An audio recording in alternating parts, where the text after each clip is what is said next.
भागवत गीता का सबसे पहला पाठ हम सभी जानते हैं, जिसका नाम है अर्जुन विषाद योग। अर्जुन विषाद योग क्योंकि जब अर्जुन युद्ध भूमि में उतरते हैं भगवान कृष्ण के साथ, तो उनसे कहते हैं कि मुझे जरा घुमाइए, दिखाओ, देखो कौन कौन से कुशल योद्धा यहाँ पर आए हुए हैं।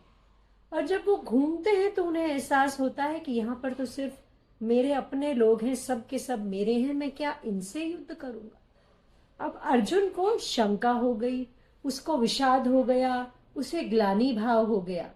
मगर एक इंसान जो इस भागवत गीता की शुरुआत करता है सबसे पहले श्लोक पाठ 1 अर्जुन विषाद योग में, उसको इस चीज का एहसास शायद सारी जिंदगी नहीं हुआ।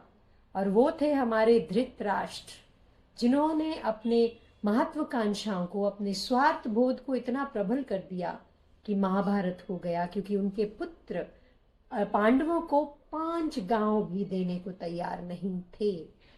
और इसीलिए पहला श्लोक हमें बता देता है कि वो कितने आसक्त हैं। वो कहते हैं धर्म क्षेत्रे कुरुक्षेत्रे। वो कुरुक्षेत्र को धर्म क्षेत्र तो मान रहे हैं, मगर ये नहीं जान रहे हैं कि बात धर्म संगत कौन सी है। और इसीलिए जब वो बात करते हैं अपने पुत्रों की और पांडवों की, तो वो ये नहीं कहते हैं कि मेरे पुत्र और मेरे भतीजे क्या कर रहे हैं कुरुक्षेत्र में। वो बोलते हैं मेरे पुत्र और पांडु के पुत्र। तो जो मैं और मेरा का बोध है साफ झलकता है, आसक्त भाव झलकता है। और शायद यही आसक्ति का भाव आज की दुनिया में पूरी तरह से फैला हुआ है। मेरा, मुझे, मेरे लिए, मैं की भावना बहुत प्रबल है। और शायद इसीलिए रिश्तों में बहुत प्रॉब्लम्स हो रही हैं, अहंकार बोध हो रहा है, अभिमान रिश्तों को खराब कर रहा है।